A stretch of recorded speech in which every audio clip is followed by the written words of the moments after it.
Bom dia a todos, bom dia a todas, sejam bem-vindos à Casa Espírita Bezerra de Menezes. Com muita alegria que estamos nos reunindo mais uma vez com os queridos amigos e as queridas amigas. Agradecemos a compreensão por não podermos ainda estarmos fisicamente presentes, mas ficamos muito felizes e agradecidos com a oportunidade de aprendermos junto. É sempre bom quando preparamos uma exposição, sempre refletimos e aprendemos juntos, né? Porque esse é o caminho. Então, como de costume, vamos fazer uma prece inicial e aí passaremos para a palestra de hoje, que é sobre o prefácio de O Evangelho segundo o Espiritismo. Essa obra magnânima que tanto amamos, né? Então convidamos a todos, aos que desejarem, a cerrar os olhos e a tranquilizarmos as nossas mentes, os nossos corações, num esforço de nos sintonizarmos com os bons amigos espirituais que estão presentes conosco, que possamos alcançar em nossas mentes a imagem serena do nosso amado Mestre Jesus, o médico das nossas almas, o governador deste planeta. Amado Jesus, agradecemos, Senhor,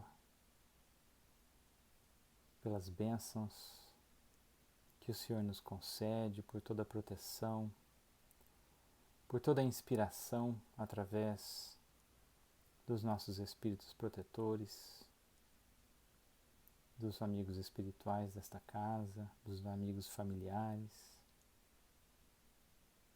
Pedimos, Senhor, que nesses breves instantes em que nos reunimos em vosso nome, em busca do aprendizado das vossas lições, gravada no coração da humanidade pelo seu sacrifício, pela sua dor e pelos seus exemplos luminosos.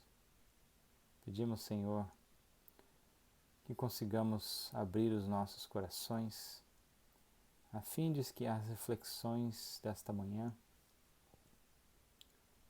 possam realmente colaborar na nossa transformação, na redenção dos nossos corações, do modo que o Senhor nos ensinou. Pedimos, Senhor, a todos aqueles que porventura não puderem estar conosco, aqueles que se encontram nos hospitais ou em dificuldades quaisquer, que possam ser amparados e assistidos,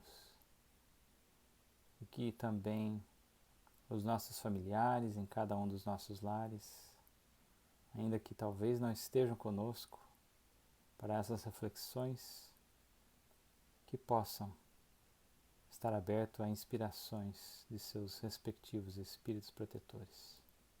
E assim, pedimos licença para iniciar a nossa singela reunião da manhã de hoje. Graças a Deus, que assim seja. Muito bem, amigos, muito bem, amigas, aos que se juntam agora, sejam bem-vindos.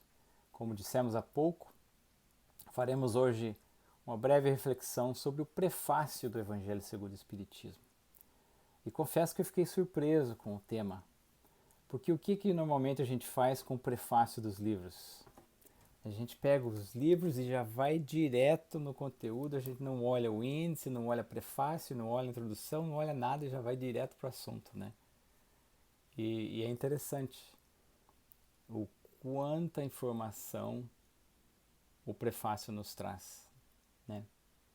Então, se existe um prefácio é porque tem um objetivo, né? Aí a gente até foi procurar o que significa a palavra prefácio, né? É exatamente aquilo que é dito antes. aquilo que nos dá uma ideia do que se trata o livro, do que se trata a obra, que dá uma orientação para o leitor de forma sucinta, a fim de definir expectativas, fazer com que nós, leitores, nos interessemos pela obra, né?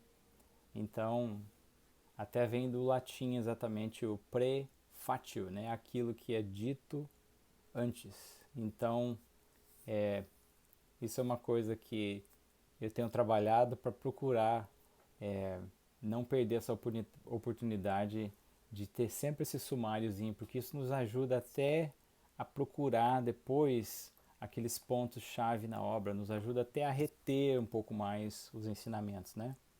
Mas enfim, há muita coisa nesse prefácio, especialmente porque foi assinado nada mais, nada menos pelo Espírito da Verdade. E há certa discussão entre a verdadeira identidade do Espírito da Verdade. Nós não vamos ater-nos muito nisso. Com certeza é de uma entidade, de um espírito altamente evoluído, ou de um grupo de espíritos altamente evoluídos. No livro Obras Póstumas, nas revistas de Espíritos de Allan Kardec, fala-se muito a respeito das mensagens do Espírito da Verdade, toca-se na identidade, e não se sabe ao certo, mas pela linguagem, pelo conteúdo, pela doçura, sem dúvida é um espírito de alta categoria que fala em nome de nosso Senhor Jesus Cristo. Alguns falam que é Jesus, a linguagem parece que é Jesus, mas não importa. E até no rodapé desse prefácio, Allan Kardec escreve, né, que a instrução aqui transmitida foi recebida por via mediúnica, então foi uma mensagem mediúnica recebida por algum dos médiuns, ele não diz quem, e que resume a um tempo o verdadeiro caráter do Espiritismo e a finalidade da obra.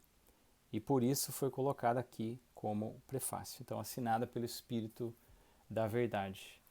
E interessante para aqueles que não conhecem, ou talvez alguns conheçam, existe um livro psicografado por Francisco Cândido Xavier, autores diversos, e o título é justamente O Espírito da Verdade. E esse livro estuda, vamos adivinhar? O Evangelho segundo o Espiritismo. Então, é uma obra que complementa, que nos auxilia a estudar o Evangelho segundo o Espiritismo. É muito interessante. Então, a gente queria já de cara deixar esse esclarecimento, porque há certo debate, então não importa se é ou não é, mas é um espírito ou um grupo de espíritos que realmente fala em nome de nosso Senhor Jesus Cristo. E é isso, né? Por isso é muito relevante. Agora, uma coisa interessante é que Jesus, ele nunca falou nada à toa por acaso, né? E tem sempre um objetivo. Ele nunca perdeu tempo, né? Ele sabe o valor do tempo. E vamos lembrar um pouquinho do Evangelho de João, capítulo 14, versículos de 15 a 17, que ele disse assim, eu tenho certeza que muitos vão lembrar.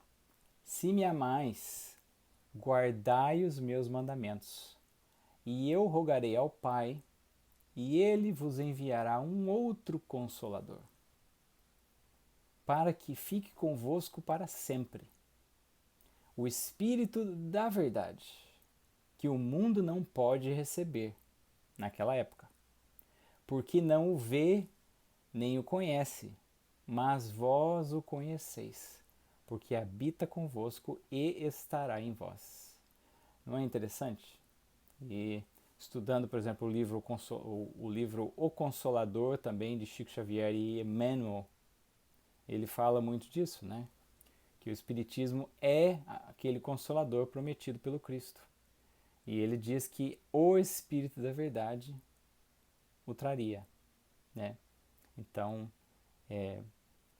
e uma alusão ao Espírito da Verdade. Talvez essa pleiade de espíritos, ou esse espírito, utilizou o nome, o Espírito da Verdade, justamente para conectar com aquilo que Jesus disse. Como a vida de Jesus é cheia de frases que ele disse, ou de fatos que aconteceu na vida dele que retratam as profecias da vinda do Messias, né? Como a entrada no Domingo de Palmas montado no burrinho, ou quando ele está na cruz, né? E muita gente não entende aquela frase: Senhor, Senhor, afasta de mim esse cálice. Não que ele estava desistindo da tarefa dele, né? Mas simplesmente para ilustrar a dificuldade daquela tarefa, da dor daquela tarefa e a predição da profecia que o Messias passaria por aquilo e diria aquilo. Então, as coisas se encaixam para nos trazer esses sinais que muitos de nós ignoramos na época e ainda ignoramos hoje muitas das vezes, né? Mas eu queria trazer isso para nós conectarmos aí com a questão do Espírito da Verdade, da importância e por que Allan Kardec selecionou essa mensagem do Espírito da Verdade, também pelo conteúdo, obviamente, como prefácio. É uma mensagem super curtinha, é uma página apenas, tá? Com isso posto, vamos dar uma lida, porque são apenas alguns parágrafos, mas tem muita coisa nesse parágrafo para nós digerirmos. E muitas das vezes nós não paramos para refletir. E até pensamos se uma pessoa talvez não muito familiarizada com o cristianismo, não familiarizada com o espiritismo, conseguiria captar essas nuances, né? Como ainda é muito difícil para alguém entender o evangelho. Parece algo críptico, né? Algo que está codificado. E de certa forma, Jesus usou muitas alegorias, né? Para que a gente pudesse entender as coisas no momento apropriado. Enfim, vamos começar. Eu vou começar a ler o primeiro parágrafo, né?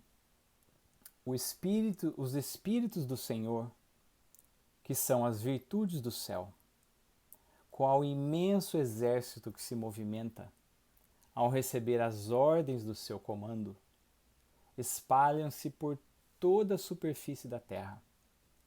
E, semelhante a estrelas cadentes, vêm iluminar os caminhos e abrir os olhos aos cegos.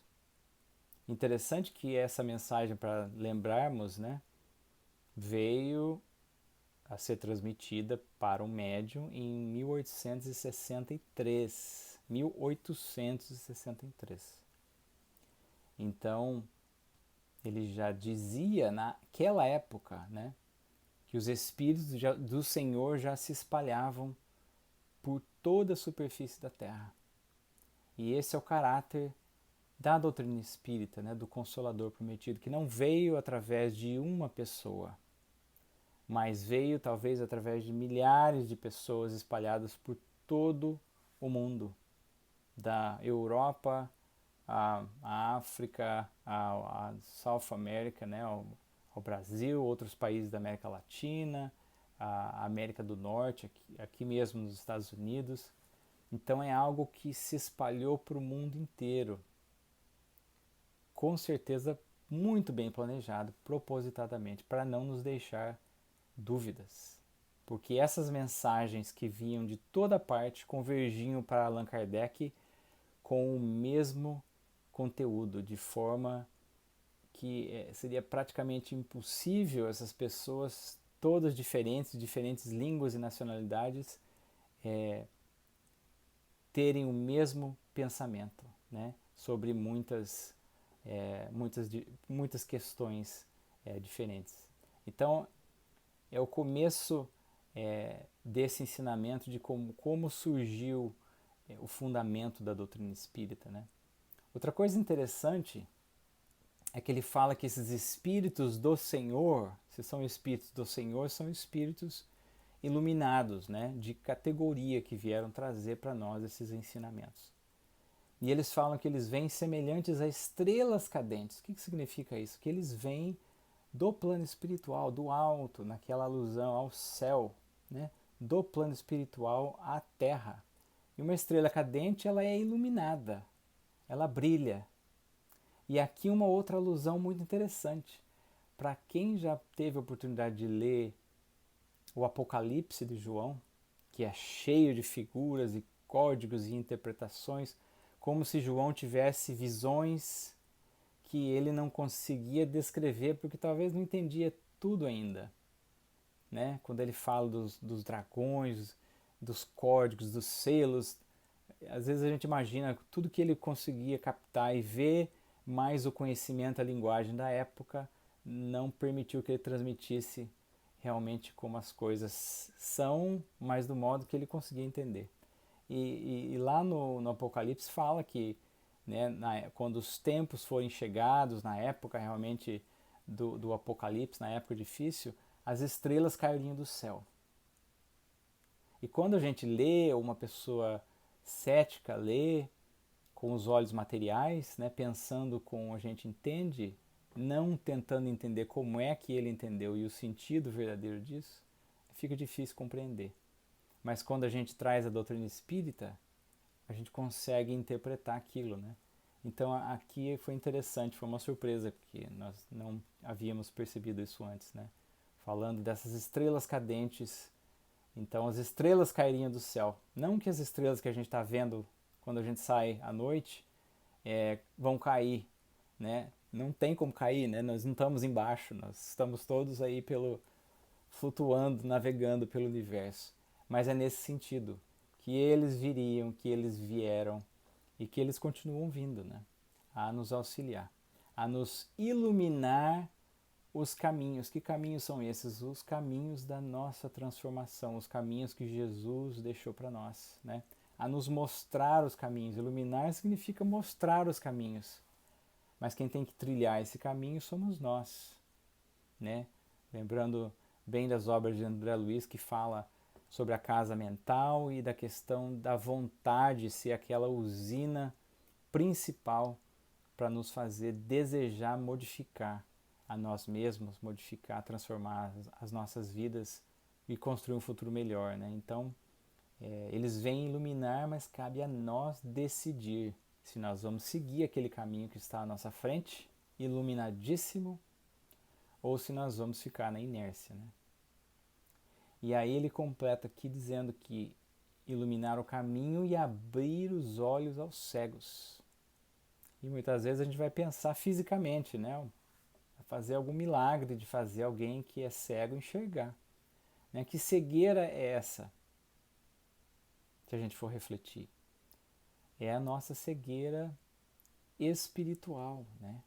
É a nossa cegueira de poder relembrar que nós somos espíritos imortais.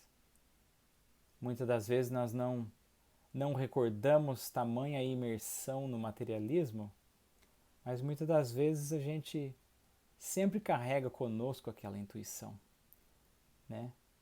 Mas a gente talvez não queira aceitar por questão dos nossos hábitos, porque essa consciência da imortalidade, a partir do momento que a gente começa a refletir e entende isso, não tem como sustentarmos hábitos infelizes e retrógrados, né?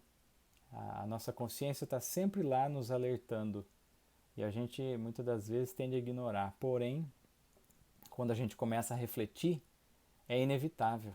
É a luz que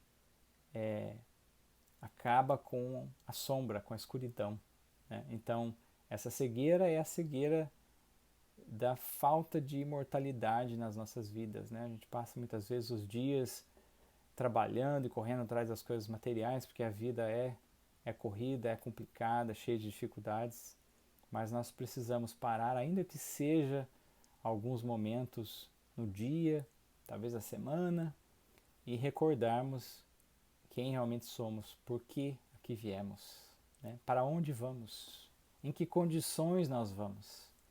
É uma reflexão muito importante que a gente faça hoje e não deixarmos essas reflexões para quando nós estivermos de partida nas horas finais, que aí já não dá mais para fazer mais nada, né? Mas agora hoje é o melhor momento para tudo. Então é a cegueira da imortalidade e a cegueira também das imperfeições, né? Muitos de nós talvez já saiba o quanto difícil é para a gente enxergar as nossas próprias imperfeições. Jesus já havia dito isso, né?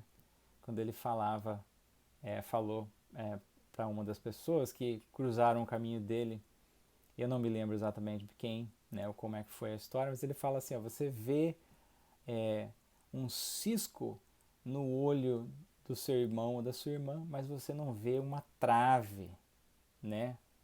Um pedaço de madeira gigante no seu olho. Obviamente que Jesus ele exagerava nas figuras de linguagem para nos chocar, né? Mas é isso mesmo, a gente vê um defeitozinho no nosso próximo, especialmente nos familiares.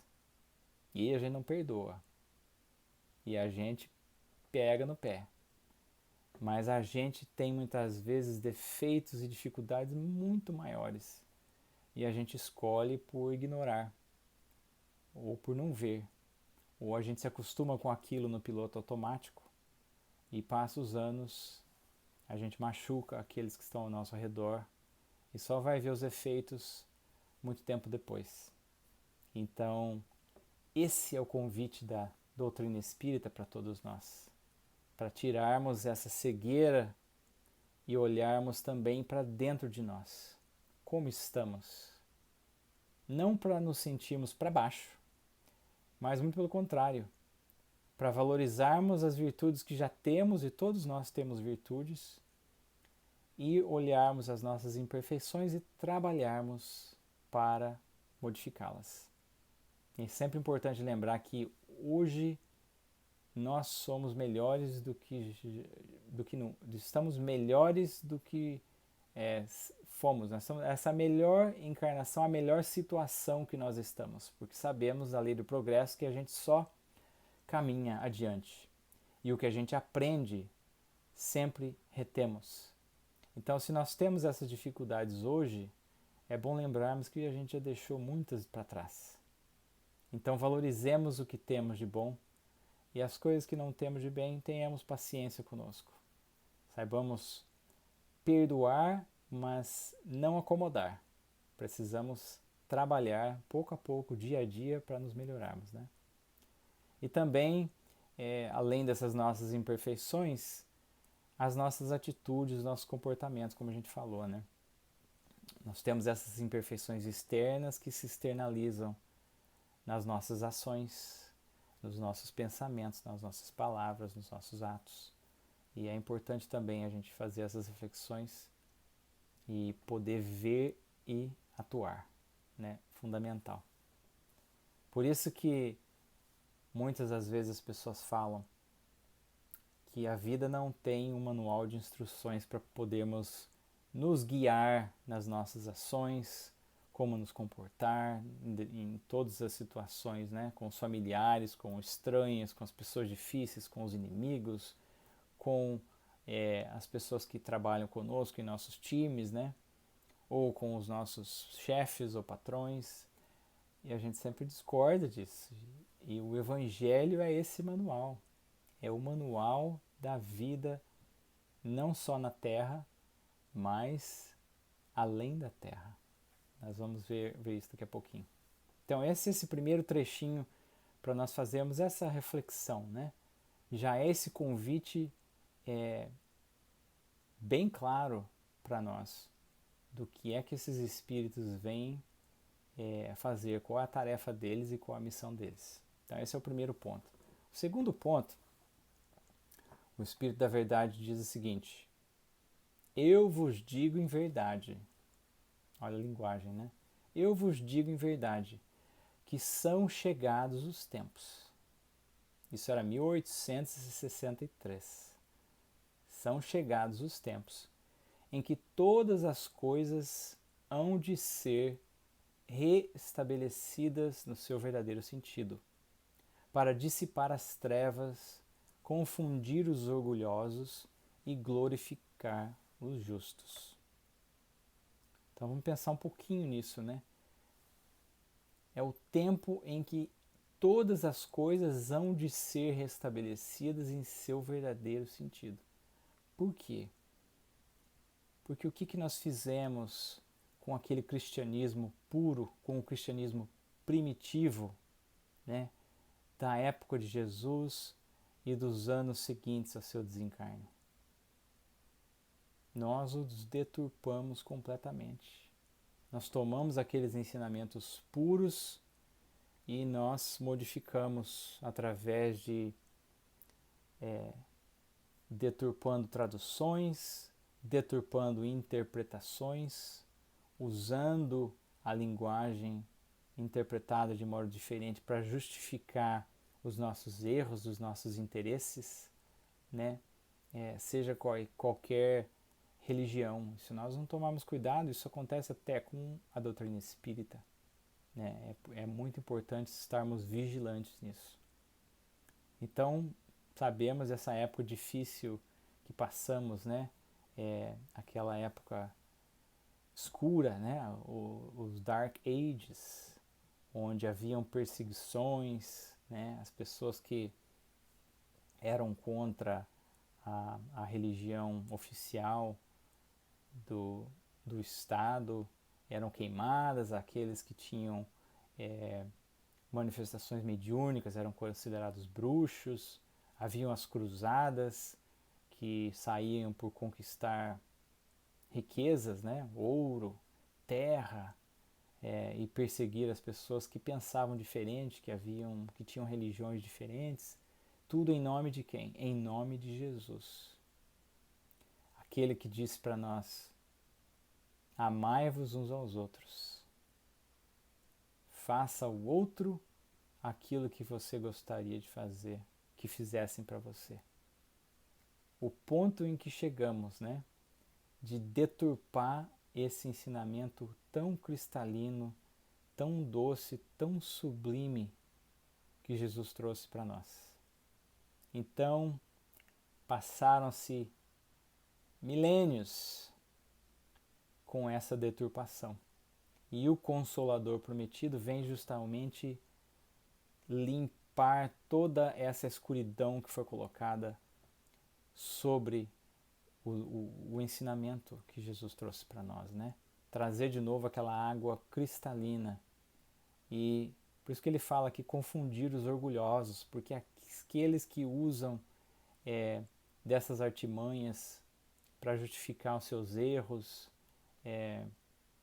realmente não conseguem compreender a pureza, a simplicidade e não conseguem abrir mão do apego às coisas materiais, né, do orgulho e da vaidade, que são as chagas da humanidade, né, que todos nós temos.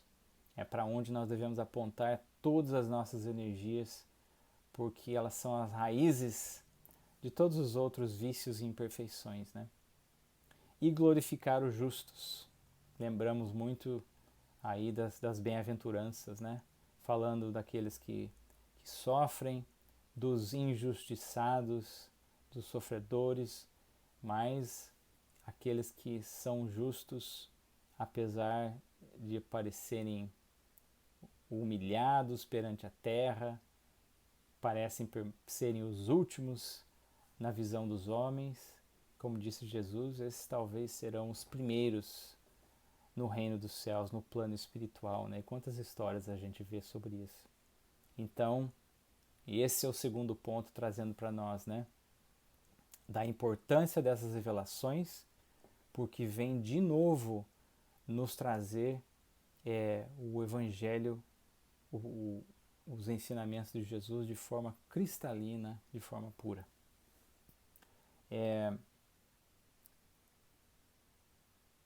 Um dos jovens, outro dia, numa das reuniões que a gente tem com um grupo de jovens, perguntou, né, mas se Jesus já veio nos ensinar tudo, né, qual é a utilidade dos ensinos dos Espíritos?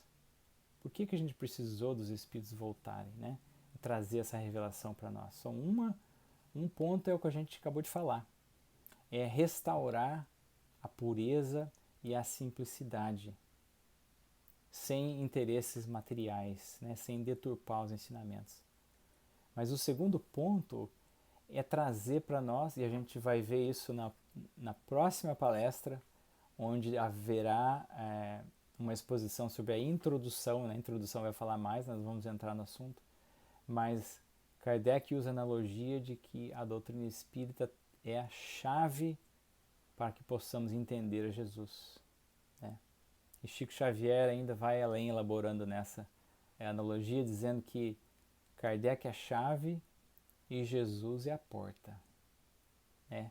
É o caminho, a verdade, a vida, é a porta para esse caminho de transformação, é a porta para o nosso futuro de felicidade. Então, nós precisamos dessa chave, porque através dessa chave nós conseguimos entender as alegorias, né, as analogias, as histórias que Jesus contou para nós. A gente acabou de ver um exemplo aqui das estrelas caindo do céu de João, né? A gente lê e não consegue entender. Até que a gente vai entender a natureza dos espíritos, a manifestação dos espíritos, e aí as coisas passam a fazer sentido, os milagres de Jesus e tanta coisa, né? Então é interessante a gente pensar nisso, que Kardec é a chave e Jesus é a porta.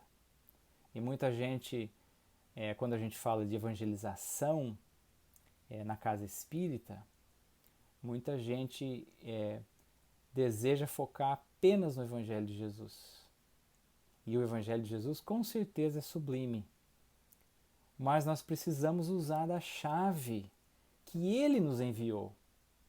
Porque se não precisássemos da doutrina espírita, não haveria esse trabalho imenso que não só Allan Kardec teve, mas quantos trabalhadores encarnados e milhões talvez de desencarnados, ou bilhões, né, tiveram esse trabalho todo para nos trazer essa chave. Então é importante que a gente tenha o Evangelho, mas tenhamos a chave dos ensinamentos da doutrina espírita para que a gente possa assimilar e para que a gente realmente coloque em prática. E a gente vai ver essa mensagenzinha aqui já, né? Para que não fique apenas aqui, para que entre aqui, mas que também desça para o nosso coração e se transforme em ações, né? Então, essa mensagem é sempre bom a gente refletir, né? Chama-se evangelização? Sim, nós estamos aqui para nos evangelizarmos, para nos modificarmos, nos transformarmos. Ou como me diz minha mãezinha católica, nos santificarmos. Mas nós precisamos trazer os elementos da doutrina espírita.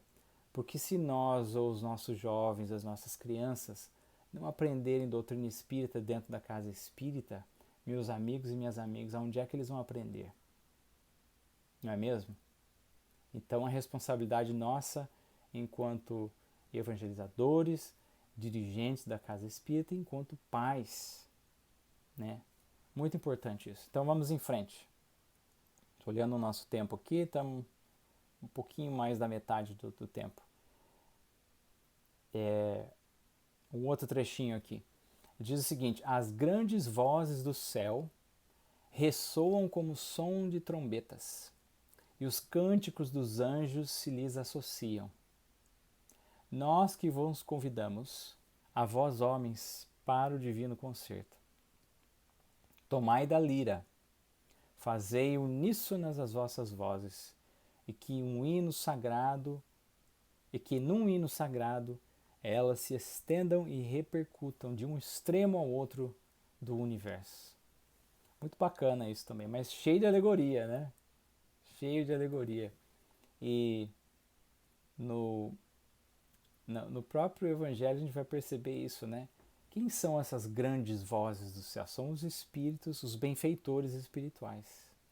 Aqueles que deixaram para nós, quando a gente começa a folhear o Evangelho segundo o Espiritismo, a gente vai perceber que existem as mensagens do Evangelho, extraídas do Evangelho, os versículos, né, de cada um dos livros, de Mateus, Marcos, Lucas, João, mas a gente vai ver também que existem as instruções dos Espíritos.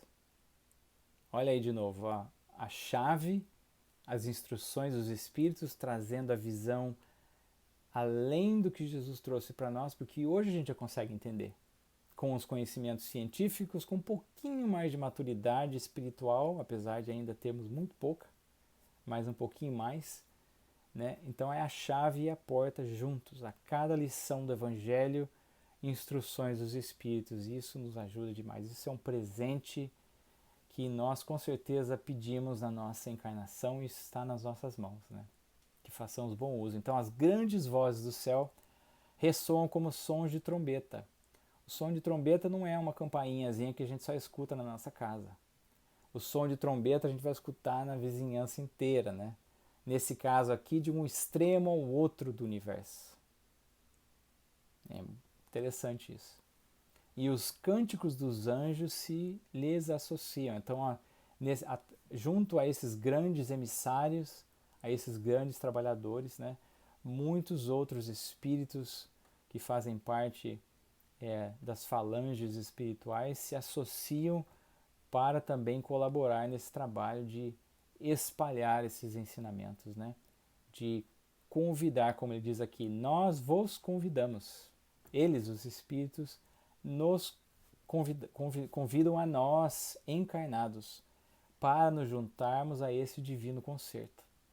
E aí ele fala, tomai da lira, desse instrumentozinho que a gente tem pequenininho, não é uma trombeta, mas é já uma coleção, né, de virtudes que pode ser um instrumento a serviço de Deus, a serviço de Jesus, da obra que pertence a Ele de transformar esse planeta num planeta melhor. E a gente vai conseguir isso coração a coração, né? Então, além da nossa transformação, nós podemos tomar a nossa lira, os nossos instrumentos, as nossas qualidades, as nossas virtudes e, junto com essa nossa transformação, auxiliarmos aqueles que estão ao redor de nós, né? Fazendo as nossas vozes uníssonas, vibrando junto na mesma sintonia do bem, na mesma sintonia do amor, para que essas vibrações se estendam de um extremo ao outro do universo. Então é interessante essa questão do convite, que Allan Kardec fala exatamente isso, né? Que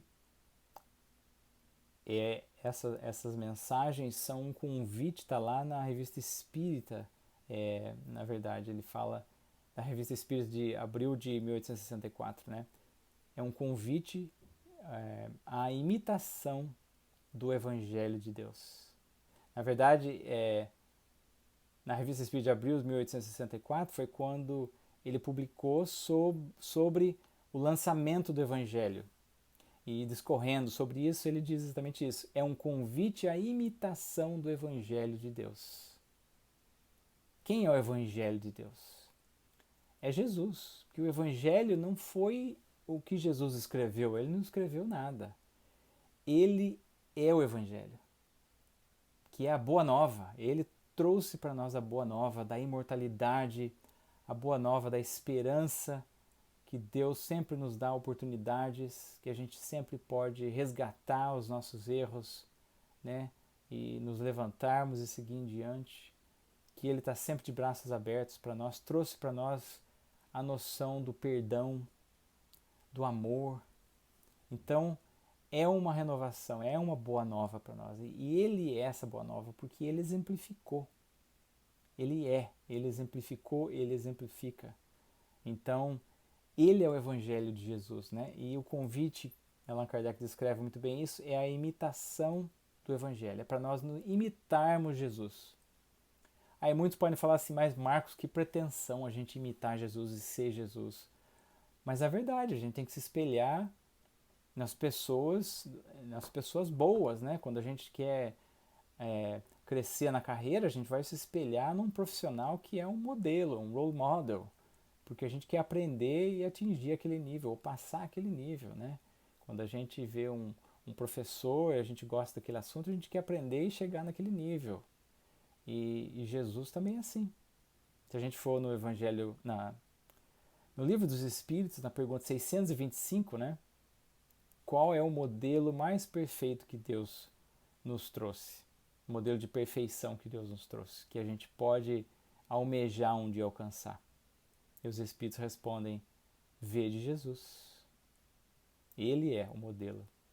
Quer dizer que um dia a gente vai chegar a ser tão perfeito quanto Jesus, um dia a gente vai. É o nível de perfeição que podemos aspirar. Vai ser na próxima encarnação? Não. Vai ser nas próximas 10? Provavelmente não. Alguns milênios adiante? Vai demorar, né? Depende da nossa, de novo, vontade, né? Do nosso esforço, do que a gente está praticando, implementando daquilo tudo que a gente aprende. Então, é o convite para a imitação. Tanto é que antes da obra se chamar O Evangelho segundo o Espiritismo, o título da obra era Imitação do Evangelho segundo o Espiritismo. Imitação do Evangelho segundo o Espiritismo. Mas aí, aconselhado por alguns amigos, pelo senhor Didier, que fazia parte de quem publicou, da publisher, né, dos livros, ele decidiu mudar porque iria dar uma ideia equivocada e uma impressão de inautenticidade à obra. Então mudou-se de imitação do Evangelho segundo o Espiritismo para simplesmente o Evangelho segundo o Espiritismo. Mas daí que vem esse convite, e aqui no prefácio ainda reforça para nós sobre o convite, né, que isso é feito para nós. Então é isso. Vamos ver aqui, vamos seguir adiante. Uma das coisas que nós ouvimos o Divaldo, né, o nosso querido Divaldo Pereira Franco, um dia mencionar sobre o Evangelho segundo o Espiritismo, é que essa obra em si representa a coroa dessa trindade, né, dessa tríade que a gente tem na doutrina espírita, que é ao mesmo tempo uma ciência, uma filosofia, e a coroa é a religião.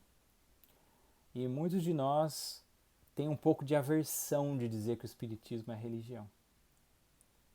Principalmente os jovens. A gente vai falar com os jovens, eles arrepiam, porque os amigos não gostam dessa história de religião, não gostam muitas vezes de falar em Jesus, em Deus. Nós vivemos uma situação bem complicada atualmente, não sei se vocês percebem isso, né? As influenciações são naturais na época da adolescência, mas hoje em dia ainda está mais complicado. E essa versão não dá para culpar ninguém, né? A gente estava falando agora há pouco da deturpação que foi feita sobre o Evangelho, de tanta barbaridade que a gente vê nas religiões, e infelizmente a mente jovem e imatura ainda não consegue diferenciar as religiões falhas criadas por nós, seres humanos, da base religiosa, da base moral que é divina e perfeita. Então essa é a grande dificuldade com o jovem, porque ele ainda não consegue fazer essa diferenciação. Ele mistura as duas e tem essa aversão, e muitas vezes cresce, se transforma num adulto carregando essa aversão. E é importante a gente que tem essa chave nas mãos da doutrina espírita, que a gente possa exatamente dissociar essa ideia. Podemos falhar enquanto espíritas, enquanto dirigentes da casa espírita? Sim, mas a culpa é nossa, não dos espíritos superiores, não de Jesus que nos inspirou os ensinamentos puros e cristalinos, né? Então a religião que é parte da doutrina espírita é exatamente esse ensinamento puro e cristalino, né? O cristianismo redivivo. O cristianismo redivivo. Então, é um código moral universal, como diz Allan Kardec, né? Ele estava falando aqui que essas trombetas, esses sons, esse concerto vai se espalhar de um lado ao outro do universo, é porque esse código moral ele é universal.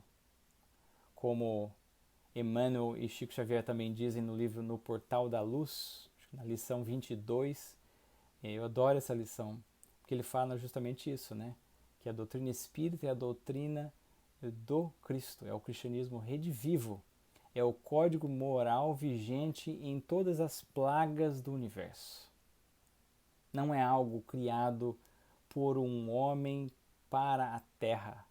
Não, é algo criado por um ser divino, um espírito puro e perfeito que está habilitado a viver em todos os mundos felizes e é um código moral do universo, é um código universal. Então a gente conseguindo absorver e aprender esse código moral universal, nós nos habilitamos a viver nos mundos felizes, né?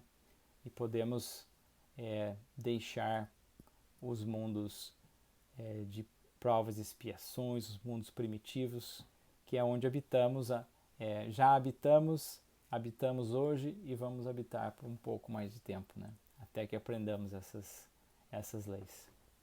Enfim, vamos adiante. Já para o final, meus amigos, que o nosso tempo já está terminando e esse é bem o finalzinho, né?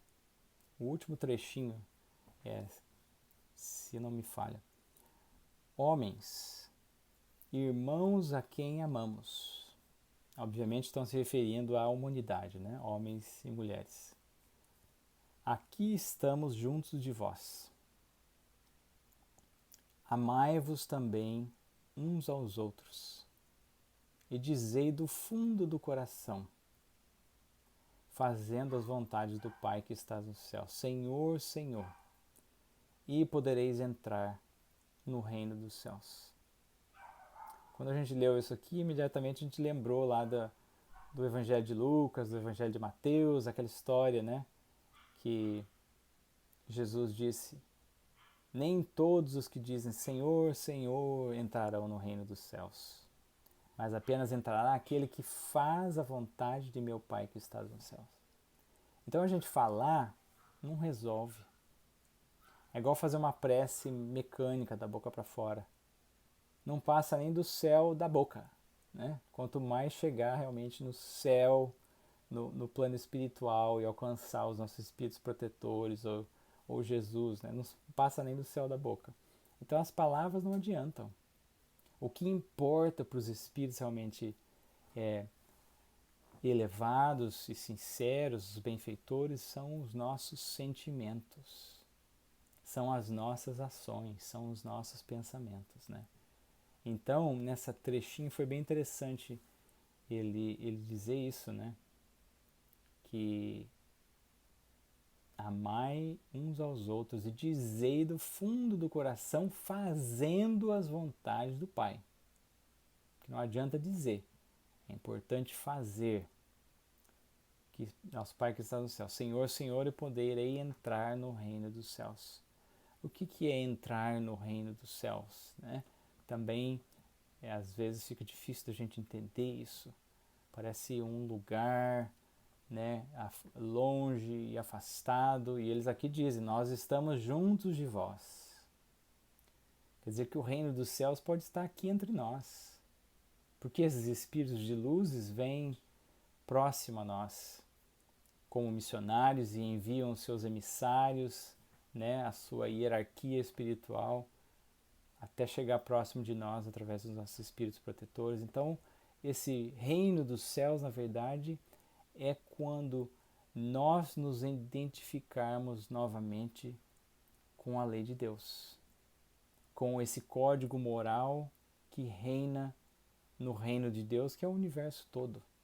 Então Jesus veio implantar o reino de Deus no nosso coração. Ele não veio para transformar o mundo num reinado e sentar no trono, não. Ele veio buscar coração a coração. Então o convite é para que a gente faça o que nós temos aprendido. E a chave é exatamente nos amar. Por isso que falamos há pouco, né? Não adianta a gente fazer cerebração, né? A gente entender e ficar discutindo palavras. É importante a gente entender essas palavras para que a gente use a inteligência, né? A fé raciocinada, para que esse ensinamento desça aos nossos corações e nos transforme. E já disse Allan Kardec, logo no comecinho do Evangelho segundo o Espiritismo, antes do prefácio, logo na capa, né? Fé inabalável só é o que pode encarar a razão frente a frente. em todas as épocas da humanidade. Nós precisamos usar a razão, precisamos pensar, né? E essa razão vai nos ajudar a assimilar e a nos transformar moralmente. Porque o progresso moral é precedido pelo progresso intelectual, para que a gente possa fazer a diferença do certo e do errado, do bem e do mal. Entender a dor, entender o que é o bem, como a gente se sente bem quando alguém faz para nós, ou entender a dor quando alguém nos machuca, né? Então é importante a gente pensar nisso também, né? E é esse o convite. Então, para concluirmos, lembrando que a gente falou do Espírito da Verdade, que trouxe para nós essa mensagem, né? E do livro O Espírito da Verdade, que nós falamos há pouco, também de Francisco Cândido Xavier, autores diversos. Logo no prefácio desse livro, bem alinhado com o prefácio que está aqui, o Dr. Bezerra, na lição número 1, na verdade, Dr. Bezerra de Menezes, acho que vocês já conhecem, né? Ele fala isso pra gente, que não existe espiritismo sem Jesus. Reforçando a ideia de que o espiritismo é a chave para entendermos Jesus. Kardec, a chave. Jesus, a porta. Ele é o fim, né?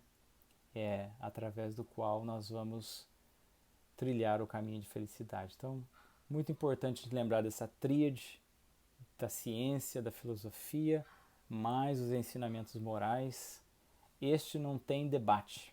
As pessoas podem debater sobre os milagres, podem debater sobre as manifestações de Jesus, mas não existe debate sobre o código moral de Jesus, que é um código universal, né? A gente sabe até de Mahatma Gandhi, o hindu, que diz que se perdessem todos os livros, toda a literatura do mundo e salvassem o Sermão da Montanha de Jesus, que é esse código, é esse centro, é o sumário desse código moral universal, ele diz que não se perderia nada, porque esse é o principal que nós, como seres humanos, precisamos. Achei isso muito bonito, né?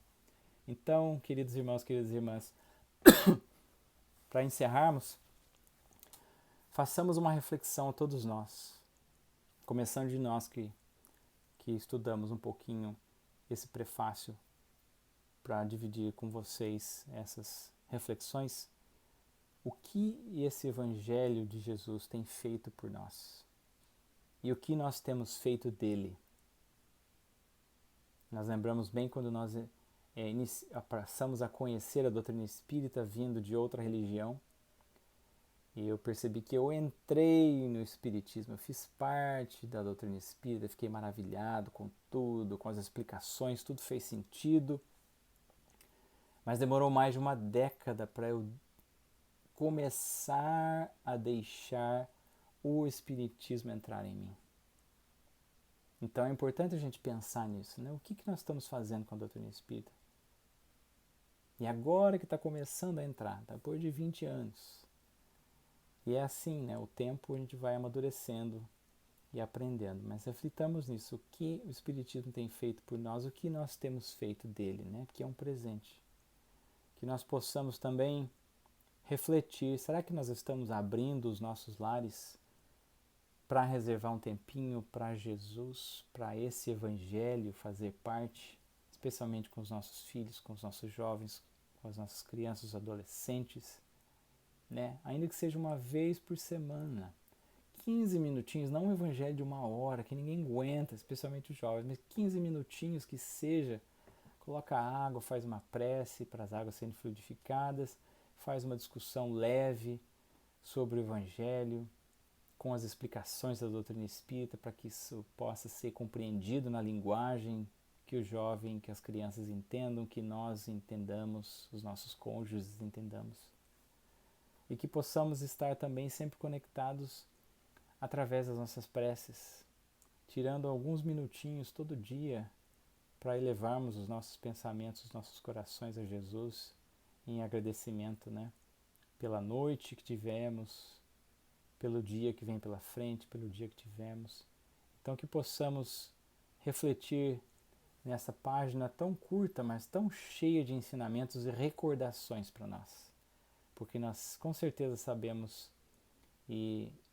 ou porque escolhemos ignorar, ou porque simplesmente esquecemos pela correria do dia a dia, o Espiritismo está aqui como um presente divino para nós, especialmente o Evangelho segundo o Espiritismo.